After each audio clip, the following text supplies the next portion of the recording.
¿Por qué se sigue relacionando ETA con Bildu? Se utiliza como fetiche, se utiliza como un fetiche electoral, pues lo mismo de Cuba, Venezuela y este tipo de cosas. ¿Tú crees en la justicia, Óscar?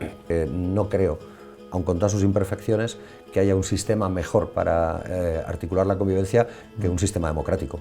Se entiende que hay que mirar hacia adelante. Entonces, sí creo que se hace compatible en Euskal Herria hablar de un discurso de verdad, justicia y reparación para todas las víctimas, incluidas las víctimas de la violencia de ETA. Siempre me he definido, y hay gente que también le choca, como una persona pacífica, no pacifista en el sentido puro. ¿Qué significa este momento?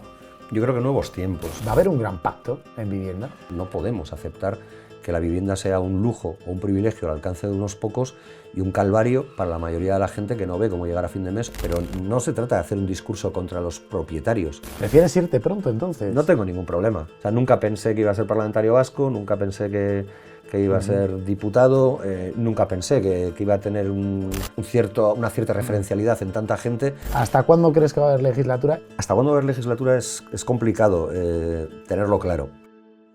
¿Qué tal? Bienvenidos a Historias Bajo Tierra, otro capítulo más. Como sabéis, poquito a poco vamos creciendo y es gracias a vosotros. Pero es que además a esta aventura se suma Fonan, batidos totalmente saludables que te pueden sustituir un desayuno, una comida o, por qué no, un snack del día. Con este código Bajo Tierra obtendréis grandes descuentos en su página web. Que lo disfrutéis.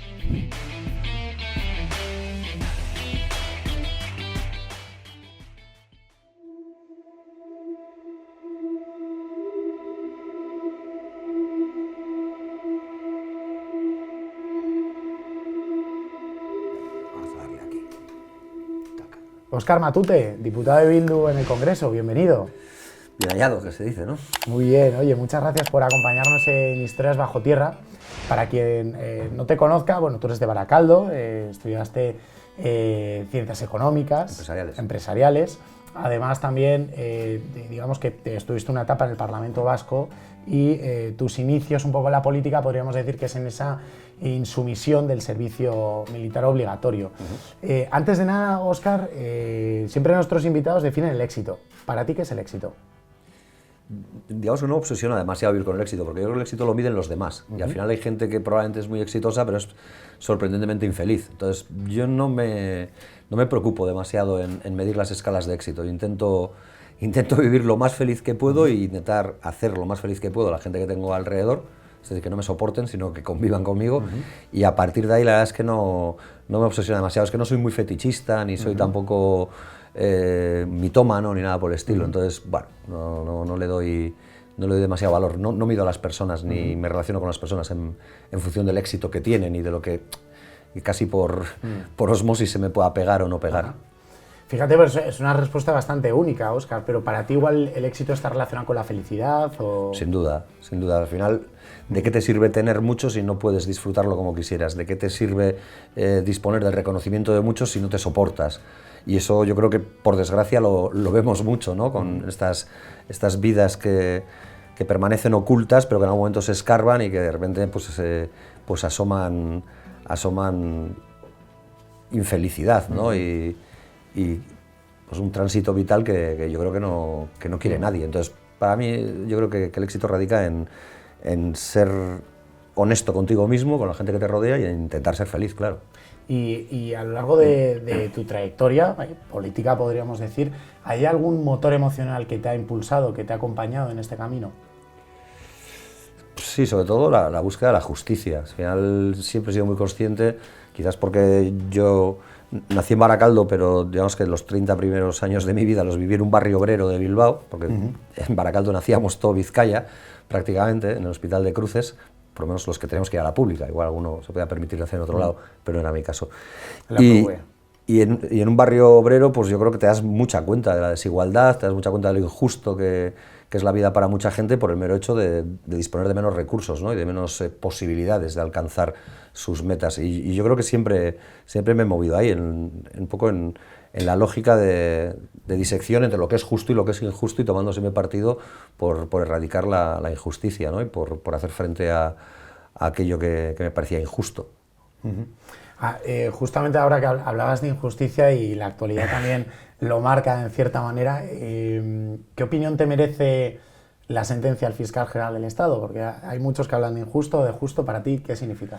A mí me provoca bochorno, pero no tanto por la persona a la que le afecta, y no con eso le quito el duelo que pueda estar teniendo, e incluso puedo entender la injusticia del hecho, sino porque creo que señala de manera muy directa al entramado judicial, como un entramado que no parece que esté cumpliendo con el objetivo principal que tiene la justicia, ¿no? Que es impartirla con independencia como digo, del origen o del estrato social al que uno pertenezca, y a partir de ahí pues buscar generar un escenario de convivencia donde todos y todas seamos iguales. Y yo creo que la justicia está muy politizada desde hace muchísimo tiempo, yo no sé si alguna vez no lo ha estado, y bueno, yo ahora, a tenor de toda esta polémica que se levanta, pues oigo cosas que está bien que se oigan, pero que a mí no me suenan nuevas. ¿Tú crees en la justicia, Óscar? Poco, la que imparten los jueces. Generalizar es malo, o sea, también no quisiera caer yo en eso, pero en la que imparten determinados tribunales de justicia creo poco, creo muy poco. Y eso no obsta para que haya jueces y juezas que en el desempeño de su labor están intentando impartir justicia. Estoy pensando en jueces de los tribunales de lo laboral o de lo social, los de violencia de género, donde pues probablemente esa crítica tan acerada que acabo de hacer no tiene cabida, y no es mi objetivo generalizar y meterlos a todos en el mismo saco, pero sí que creo que hay tribunales de justicia que se dirimen por los afectos que tengan a determinada visión de España o a determinado proyecto político. De hecho, no hay más que ver, ¿no? Las pugnas entre los grandes partidos para colar no sé cuántos del Consejo General del Poder Judicial, para influir por la puerta de atrás en la Sala Segunda del Tribunal Supremo, etcétera, etcétera. Es decir, esto no me lo invento yo, ¿no? Y yo creo que por desgracia eso hace que mucha gente pierda la fe, no ya tanto en la justicia, porque probablemente a la justicia uno nunca va, o pocas veces va uno de manera voluntaria, uno recurre a la justicia cuando no le queda más remedio o cuando le llevan, por otra parte, pero sí que creo que erosiona el sistema democrático. O sea, igual que también las malas prácticas políticas lo hacen, y también de esos estamos cubriditos o serviditos, y también yo creo que ese tipo de cosas hacen que la gente pues bueno, entienda que da lo mismo una cosa que otra, que la democracia en el fondo es una especie de envoltorio que no soluciona sus problemas, y que además no se pone nunca de su parte, sino que está ahí para generarle problemas. Yo creo que ese es el verdadero drama, porque no creo, aun con todas sus imperfecciones, que haya un sistema mejor para articular la convivencia que un sistema democrático. Lo menos imperfecto, se podría decir de alguna manera. Sí. Y fíjate, Óscar, porque ahora que también has hablado de democracia, hubo un momento en el Parlamento Vasco, en el año 2004, que condenaste los ataques, la extorsión de ETA. O precisamente es justo que quede muy claro entre todos que no va a haber condicionantes para nadie, tampoco para aquellas personas que se sienten amenazadas por la presión, por la amenaza y por la extorsión de ETA. La verdad, y sobre todo también para la gente de mi generación, yo quería preguntarte por qué a día de hoy, sobre todo lo vemos en la bancada del Partido Popular, de Vox, no sé, igual 3-4 veces os pueden llamar etarras en un hemiciclo. Cuando no. Y entonces, ¿por qué se sigue relacionando ETA con Bildu? Bueno, yo creo que hay un interés electoral. Yo creo que la manera de percibir la realidad que tenemos en Euskal Herria, sobre todo para con lo que tiene que ver con la situación que vivimos durante décadas en Euskal Herria y en el Estado español también, pues es diferente. Entonces, yo creo que mientras que en Euskal Herria la gente, sin olvidar el pasado y sin menoscabo de las responsabilidades que cada cual pueda tener en lo que sucedió en el pasado, se entiende que hay que mirar hacia adelante. Entonces, sí creo que se hace compatible en Euskal Herria hablar de un discurso de verdad, justicia y reparación para todas las víctimas, incluidas las víctimas de la violencia de ETA, como de las otras violencias que han existido en paralelo a la misma, con echar una mirada larga como país, como sociedad, como pueblo hacia el futuro, hacia buscar un escenario con garantías de no repetición, es decir, que ninguna generación vuelva a pasar por aquello que pasamos, pues los que ya tenemos una edad y nacimos en nuestro país, y para que desde luego esa no sea la fórmula de encauzar conflictos políticos que siguen irresueltos y que siguen estando ahí. Seguramente toda sociedad tiene conflictos irresueltos. Sin embargo, yo creo que en el Estado español se utiliza como fetiche, se utiliza como un fetiche electoral, pues lo mismo de Cuba, Venezuela y este tipo de cosas, y seguirá usándose porque yo creo que vivimos en una sociedad donde mucha gente creía, sobre todo con digamos, el acceso a la información por múltiples canales, más allá de los convencionales, prensa, radio, televisión, que íbamos a tener digamos, más información y más capacidad crítica. Yo creo que el bombardeo masivo de fuentes a veces muy poco creíbles, lo que ha hecho ha sido generar una especie de doctrina del shock, ¿no? Que Naomi Klein explicaba muy bien en su momento, ¿no? Que es ante un bombardeo constante, pues te vas quedando con lo que sea, y de hecho es la cultura de titulares, ¿no? De alguna sí, manera. Y en el fondo es un poco la lógica del sustrato de las fake news, ¿no? Es decir, yo digo ahora una barbaridad, la barbaridad corre como el viento por todas las redes sociales, a mucha gente se queda con esa barbaridad, pues porque puede dar credibilidad a quien la emite, o porque le viene bien para su manera de entender o de ver lo que está pasando en ese momento, y ya da igual que mañana me desmientan y me desdigan y alguien señale que es absolutamente falso lo que he dicho, porque eso va a llegar a una pequeña parte de todos los que han ayudado a que la ola se convirtiera en un tsunami, ¿no? Y eso es triste, pero es la realidad en la que vivimos. Y Óscar, en ese momento en el Parlamento Vasco, cuando de alguna manera podríamos decir, das un paso al frente, hablas de esa manera clara de condenando la violencia, dentro del partido había diferentes opiniones. ¿Cómo se valoró en tu entorno? No, pues es que yo vengo de una cultura política que como tú bien has señalado al inicio de la entrevista, bebe fundamentalmente, por lo menos en la convicción de pasar de ser un opinador a ser un activista en favor de una causa, con la insumisión. Y la insumisión era, para quien es joven y no ha tenido la suerte de pasar por ese trance, era la negativa de miles de jóvenes en todo el Estado, pero en Euskal Herria de manera muy significativa y notable por cantidad, a realizar el servicio militar obligatorio, porque no queríamos aprender a manejar armas y porque nos parecía un absurdo perder un tiempo de nuestra vida en una lógica militar de obediencias, de sumisiones, de jerarquías que no nos aportaban nada como ciudadanos ni aportaban nada a la sociedad. Entonces, cuando vienes de esa convicción, y yo he intentado decir antes que yo intento ser honesto con lo que he sido y con lo que soy, pues es muy difícil que alguien encuentre novedoso eso en mí, o que alguien encuentre que eso es un salto cualitativo sobre lo que yo he sido siempre. Es decir, yo siempre me he definido, y hay gente que también le choca, como una persona pacífica, no pacifista en el sentido puro. Es decir, yo también he sentido obnubilación, si se la expresión, por el Che Guevara en su momento, por el subcomandante Marcos, y sé que son figuras que obedecen a lógicas de insurgencia, ¿no? Pero porque entiendo esos contextos y porque entiendo también la teología de la liberación con Leonardo Boff y con otra gente, y entiendo que en determinados contextos pues, a veces ser pacifista no es una opción que puedas tener al alcance de la mano, pero yo soy pacífico y yo busco siempre la resolución de todos los problemas por cauces políticos y democráticos.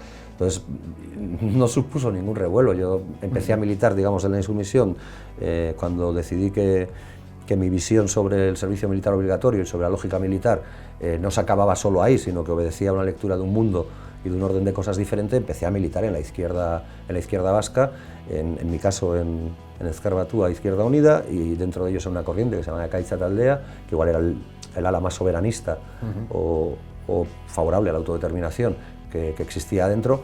Y yo creo que de ahí se entiende la evolución, ¿no? Desde dentro del soberanismo vasco y de izquierdas, pues de la búsqueda de la unidad de la izquierda vasca, ¿no? Hasta conseguir, como conseguimos en el año 2011, pues la configuración de la marca que hoy en día conoce todo el mundo como expresión del Frente Amplio de la izquierda soberanista independentista vasca, que es Euskal Herria Bildu. Entonces, ni antes, en ese momento, nadie me reprochó nada, ni ahora, porque yo siempre he dicho que nuestros esfuerzos y nuestros anhelos eran vivir en una sociedad que no viviera atenazada por el conflicto y que no viviera cada día sacudida por un boletín informativo que interrumpía la programación para señalar un atentado en un lugar o para señalar una redada masiva en no sé qué otro lugar, para tener que ver las cicatrices de la violencia, tanto en las víctimas que la sufren de manera directa en un atentado, como en los que sufren torturas, en esa búsqueda de la construcción de no sé qué relato inculpatorio o no sé qué cosa.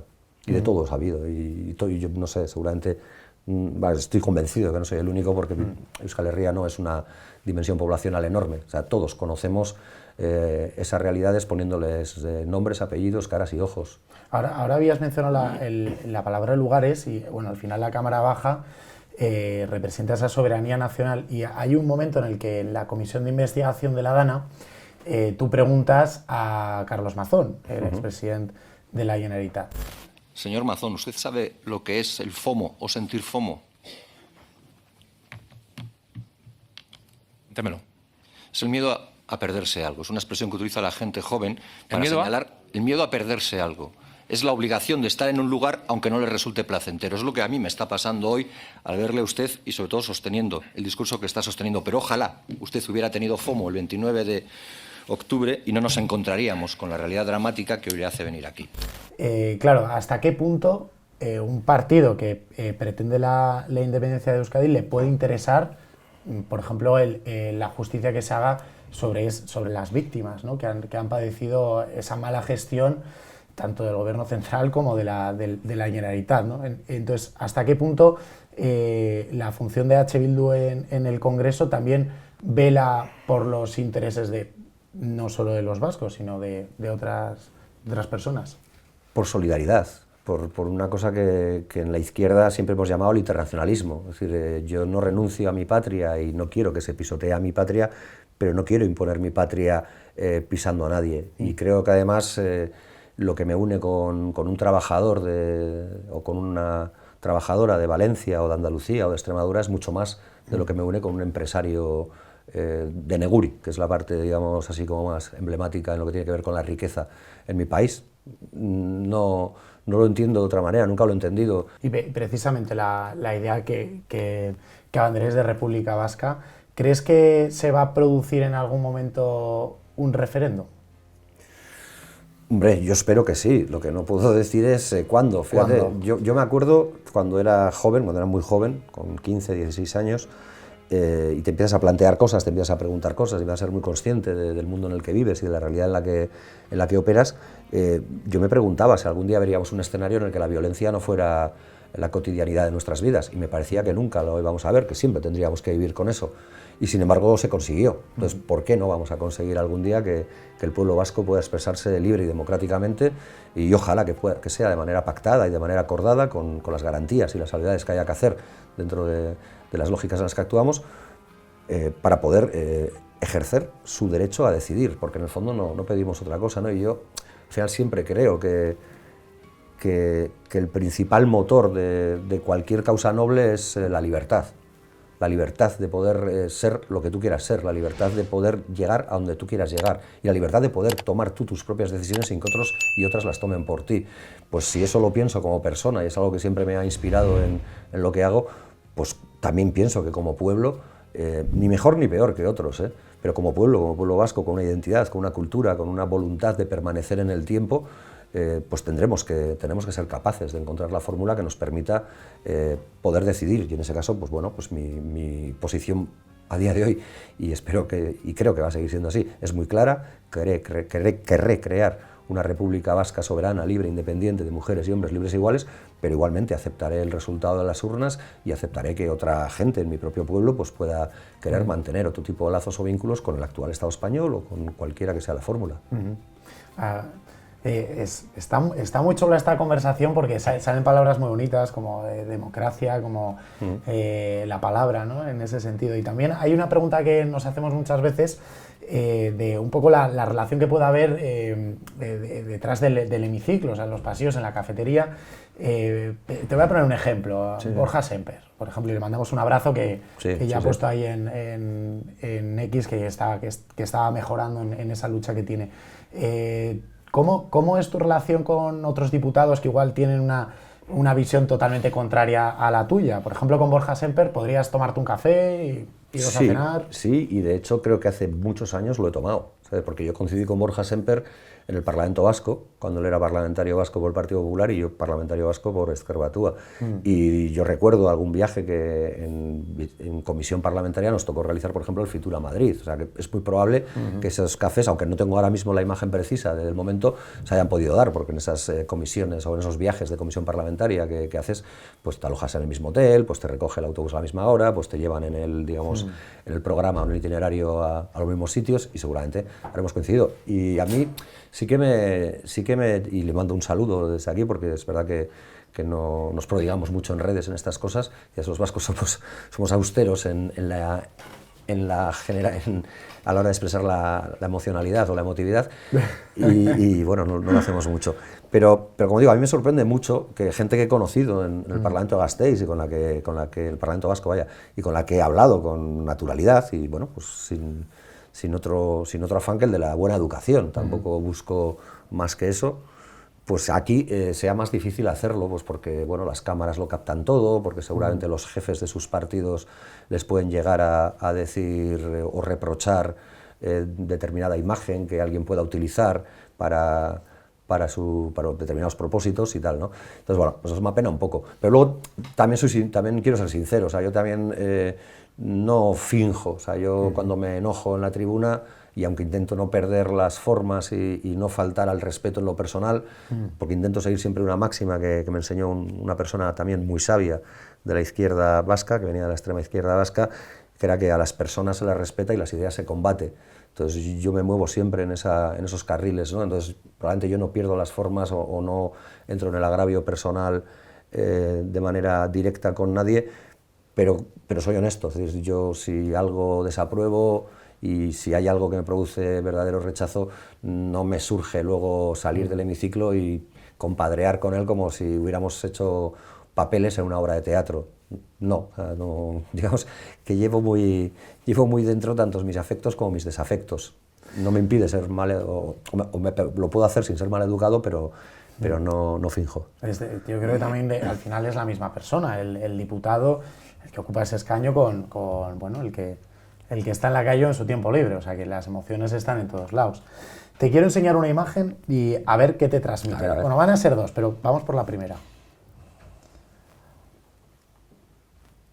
¿Qué te transmite a ti el cuadro de Guernica?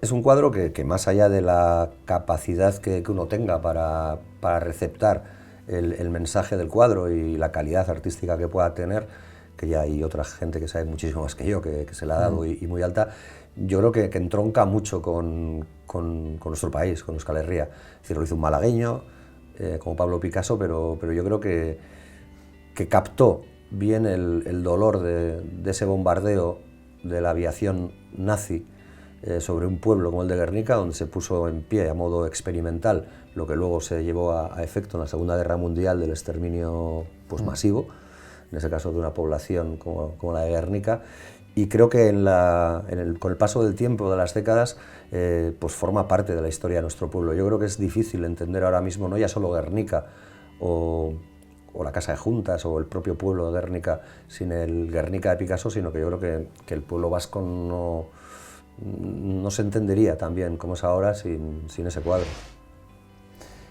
Desde luego que a mí personalmente es mi cuadro favorito, ¿eh? O sea, yo creo que tiene ese impacto, ¿no? Me acuerdo cuando era un crío que llegabas te llevaban en el colegio a verlo y te quedas con la boca abierta, ¿no? En esa gran sala y tal. Y luego sí. Dime. De hecho, yo tengo un grabado en madera hecho en casa de una charla en la que participé y nos regalaron tanto a él como a mí, con Eduardo Madina, y nos regalaron un grabado del Guernica y es unas cosas que probablemente tengo en casa que pueda tener algún tipo de connotación política, porque tampoco vivo rodeado de carteles y de pósters, aunque la gente piensa que vivo ahí en una especie de sede del Comité Central, pues no es así. Sí. Es curioso también porque de cualquier persona te da una definición, pero siempre está cargada de sentimiento, ¿no? Da igual un poco la ideología que tenga, o por lo menos la experiencia. Y luego quiero enseñarte otra imagen, a ver también qué te traslada. Merche y el presidente Pedro Sánchez. Primera vez en el Palacio de la Moncloa, de H. Bildu. ¿Qué significa este momento? Yo creo que nuevos tiempos. Yo creo que esa foto, igual que antes comentábamos lo de la permanente alusión a ETA por parte de las derechas como ariete, pues tienen que ver mucho con la misma idea, ¿no? Al final yo creo que esto es la apertura de nuevos tiempos. Probablemente esa foto era impensable hace unos cuantos años, pero la nueva normalidad se va abriendo camino, y yo creo que en Euskal Herria esa foto pues fue acogida con absoluta normalidad, y supongo y entiendo que esa foto en determinados lugares del Estado español, no todos, porque a veces también se generaliza con los clichés sobre lo que cada pueblo es o siente o su manera de expresarse, pues generará sarpullidos, ¿no? Pero para nosotros es un ejercicio natural de nuestra acción política. Es decir, nosotros estamos en Madrid a defender o venimos a Madrid, igual que vamos a Estrasburgo o a Bruselas, a defender los intereses de la ciudadanía de Euskal Herria, y aquí también. Hay otra preocupación de cara a los jóvenes, que es el pacto en vivienda. De hecho, hoy, miércoles 10 de diciembre, hace unos minutos, estabas interviniendo haciendo preguntas a Isabel Rodríguez, la ministra. ¿Va a haber un gran pacto en vivienda? Ojalá, pero es difícil. y yo creo que no hay que engañar a la gente. Arnaldo Otegi suele decir que nosotros en política estamos para intentar mejorar la vida de la gente, pero y sobre todo y fundamentalmente para no mentirles, para decirles la verdad, guste o no guste. Y yo creo que también hay que decir la verdad. Yo creo que los intereses de muchos partidos políticos van en paralelo a los intereses de las grandes patronales de la construcción. Y es muy difícil que se pueda hacer un gran pacto en vivienda que de verdad sea transformador a la hora de garantizar el derecho a la vivienda como un derecho subjetivo que esté al alcance de todo el mundo con independencia del nivel de renta o ahorros que posea, sin atacar o sin dar duramente a un sector que de la especulación inmobiliaria ha hecho su leitmotiv, ¿no? Es decir, al final es complicado. Ojalá, y se pueden hacer cosas, ¿eh? Yo creo que hay instituciones que desde su ámbito y desde sus capacidades limitadas han hecho cosas. Se puede hacer una política fiscal agresiva para quienes tienen las viviendas cerradas solo con un afán especulativo. Se pueden tomar medidas para que el porcentaje de viviendas públicas y de protección sea más elevado. Se puede hacer que estas tengan un carácter permanente, es decir, que sigan siendo públicas con carácter permanente, dado que han contado con el dinero de todos y todas, que no pasen luego a engrosar el mercado de la especulación a través de la vivienda libre, pero eso significa que el mercado inmobiliario y que los que operan el mercado inmobiliario, en este caso los sectores de la construcción o las grandes empresas de la construcción, tengan que ajustar sus márgenes de beneficio. Pero es que nadie les está diciendo que dejen de ganar dinero. Nadie está planteando que construyan a coste cero o a beneficio cero.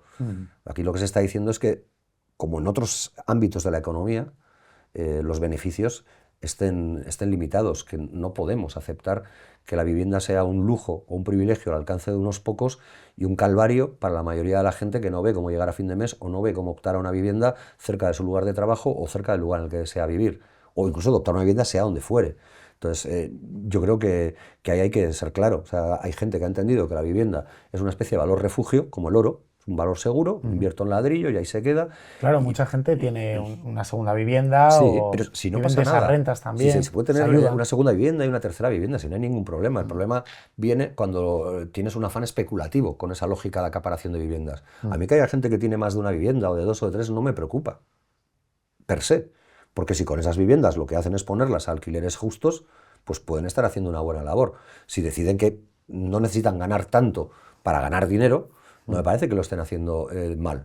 El problema está cuando tanto los grandes portales inmobiliarios como otra gente deciden inflar el mercado de la vivienda. Y hay gente que decide participar de esa inflación del mercado de la vivienda para ganar mucha pasta en muy poco tiempo. Yo creo que ahí sí hay un problema. Pero no se trata de hacer un discurso contra los propietarios. Igual que soy muy claro y tengo un discurso muy claro contra los fondos buitre y tengo un discurso muy claro contra los fondos de inversión que han decidido pasar por encima de las necesidades de la gente para hacer más dinero con la vivienda, pues puedo ser igualmente claro a la hora de decir, oye, mira, que no es un problema con que tú tengas una segunda vivienda para pagar los estudios de tu hijo, pero obtén unos recursos que sean razonables y que sean justos y que estén limitados. No juegues con la necesidad de la gente teniéndola cerrada X tiempo y poniéndola a un precio disparatado. Sí, a ver, es que ahora mismo es prácticamente imposible, sobre todo en las capitales de provincia, el poder pagar un alquiler. Vamos, pues estoy pensando en Madrid y Barcelona, sobre todo, pero en cada vez más bueno, en Bilbao también y en... Sí. O sea, de las zonas tensionadas, es más complicado. La posibilidad de declarar zona tensionada, si la analizas, se puede hacer en cantidad de lugares y en Euskal Herria, en muchísimas localidades y ciudades, porque el precio de la vivienda está disparado en todos los lugares. Y ya para ir cerrando un poco el bloque de política, que da para hablar, Óscar, a ti te gusta la política, ¿no? Sí. Yo siempre he creído que sí, pues hay una expresión, ¿no?, que es la de animal político. Yo no sé si lo soy o no, pero sí vivo la política intensamente. Yo creo que alguien dijo una vez que la política era como una droga de la que nunca te podías desenganchar, ¿no? O sea, te puedes ir unos años, no necesitas estar en primera fila, que es igual lo que la gente entiende que es la política, para seguir haciendo política. Es más, yo no me visualizo de otra manera que no sea cuando deje de estar en primera línea, y espero que no sea muy tarde, pues acudiendo a todas las concentraciones y movilizaciones que entienda que merece la pena apoyar. Y en mi país hay muchas, como para que pueda estar todo el día paseando, y así cumpliré lo de los 10.000 pasos estos, que tan bueno debe ser para la salud, que hay que hacer todos los días. Y dices que esperas que sea tiempo, o sea, que... No, que no sea muy tarde. No. ¿Prefieres irte pronto, entonces? No tengo ningún problema. O sea, yo nunca pensé que iba a ser parlamentario vasco, nunca pensé que que iba a ser diputado, nunca pensé que iba a tener una cierta referencialidad en tanta gente. Entonces, como nunca pensé nada de eso y nunca viví obsesionado con eso, no vivo obsesionado con el momento en que eso lo pierda. Es decir, a veces anhelo el anonimato. O sea, hay muchos lugares a los que es imposible pasar inadvertido, ¿no? Bueno, yo tengo familia y con mis hijos, con mi hijo y con mi hija y con mi pareja, pues a veces me gustaría mucho poder ir a lugares a los que ahora no me planteo poder ir, o poder estar en lugares, pues bueno, pues con la tranquilidad con la que está cualquier persona, ¿no? Desde el anonimato. Bueno, pero vamos, de momento esta legislatura te veremos por aquí. Bueno, y las que me manden, o sea, yo soy un bien mandado, yo soy un militante disciplinado, entonces lo que mi organización de forma colectiva decida, pues iré haciendo. Pues Óscar, hablando un poco de legislatura, claro, ahora vemos el caso Koldo, también bueno, todo lo que está pasando, ¿cómo se llama? Paco Salazar también, todas estas historias, ahí está el Partido Socialista señalado por muchos frentes. Yo te quiero hacer dos preguntas que al final están muy relacionadas. ¿Hasta cuándo crees que va a haber legislatura? Teniendo en cuenta que las opciones que tienen de sacar adelante nuevas iniciativas, pues en el Congreso está muy limitada, Junts ya le tiene la negativa, o eso parece, en todo momento. Y por otro lado, si se demostrara que ahora la realidad es que sobre la mesa Ismael Moreno, el juez de la Audiencia Nacional, no tiene como tal una financiación irregular de partido, pero sí que está empezando a tirar del hilo de pagos en efectivo, ¿qué es esto? ¿De dónde viene? Entonces, las dos preguntas que te uno es, ¿hasta cuándo crees que va a haber legislatura? Y si EH Bildu seguiría apoyando al gobierno en el caso de que hubiera una financiación ilegal. Ojo, que es un escenario hipotético.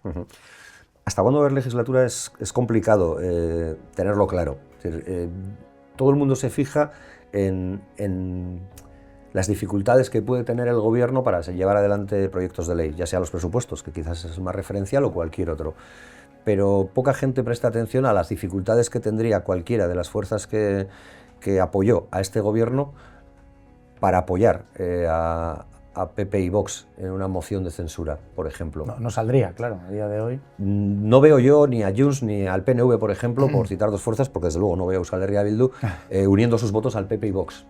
Entonces, como eso no lo veo, yo creo que eso da garantía de posibilidad a este gobierno para intentar seguir buscando espacios de recuperación de confianza, ya sea con Junts o con quien sea. Que no digo que sea fácil y no digo que se vaya a dar, pero digo que, bueno, que eso es un tiempo que es difícil tasar. Y en lo que tiene que ver con la financiación, con la hipótesis de una financiación irregular, yo es que creo que lo que hemos visto hasta ahora es la voluntad descarnada por intentar hacer un trampantojo, es decir, hacer aparentar como real algo que no se sostiene. Porque los pagos en efectivo creo que existen en todos los partidos y no tienen que ver con mordidas ni con nada por el estilo, sino que tendrá que ver con el cash y el remanente del concejal que va a no sé dónde, o que te pasa las dietas del abono transporte del mes, o que te pasa tal, hasta donde hemos conocido. Si se conociera una financiación irregular a gran escala, como la que ya hubo en el Estado español hace no tanto, que a veces se tiene memoria de pez, con la Gürtel, con los papeles de Bárcenas, con la Operación Kitchen y con lo que parece que a veces no interesa investigar cuando quien puede salir dañada se llama María Dolores de Cospedal, etcétera, pues ahí estaríamos hablando de otra cosa más seria. Y si ese caso se llegara a confirmar, como se confirmó en el Partido Popular mediante sentencia, pues supongo que no haría falta que nadie le retire el apoyo, porque no tendría posibilidades ese partido de seguir un minuto más. Entonces no tendría ese apoyo, ¿no? Pero es que yo no creo que no tendría de nadie. Es decir, si alguien se demuestra que funcionaba dopado en, digamos, esta liza o en esta carrera electoral que puedan ser los procesos electorales, y que además lo ha hecho arrasando con el dinero de todos y todas para enriquecerse ellos, pues no tendría, yo creo que ni un minuto de viabilidad, pero porque seguramente estarían no camino de la carrera de San Jerónimo, que es donde está el Congreso de los Diputados, sino camino de los juzgados, y porque no están muy lejos de aquí, por lo que me cuentan. Sí. Óscar, creo que has traído un objeto, ¿no? Sí. ¿Qué te has traído? Claro, lo comentaba antes fuera de cámara, que realmente yo no vivo aquí, entonces seguramente uno en su casa es donde guarda esos fetiches o amuletos o objetos queridos y tal, pero yo aquí paso los días que en Baracaldo, ¿no? Eso es, que el ejercicio de mi labor me me lleva. Entonces no tengo gran cosa. Tengo aquí mis gafas, porque claro, la presbicia también me ha atacado a mí, como a la mayoría de la gente que va cumpliendo una edad. Y bueno, al final pensaba, digo, pues al final como en esto de la política hay mucha impostura y hay mucha parte ficcionada, hay mucha pose, mucha apariencia, pues si a mí me gusta mostrarme tal como soy, pues digo, pues al final estas son las gafas que tengo que utilizar para leer. Y también un poco porque siempre he hecho en falta, y ayer tenía otra entrevista y lo comentaba, que salgamos un poco del reproche facilón y del golpe de efecto de titular y se preparen los temas. Y claro, pues como me acostumbro a leer muchas cosas para preparar las intervenciones, supongo que eso ha erosionado mi vista y eso hace que tenga que emplear mucho estas gafas de visión para ver a corto, que llevo mucho tiempo puesta. Cada vez que me tengo que preparar un tema estoy ahí leyendo pantallas y pantallas para ver qué voy a decir, para que tenga un poco sentido, por lo menos lo que digo. Sí, que no sea una improvisación absoluta, sino que sea, de leer. Óscar, ha sido un placer tenerte en Historias Bajo Tierra. Antes de que te vayas, te quiero pedir que con esta tiza escribas una palabra y nos expliques por qué la has elegido. Sí.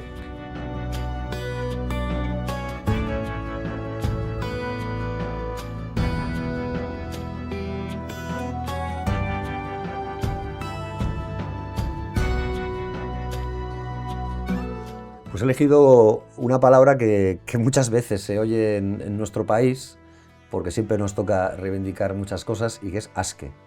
Asque es libre.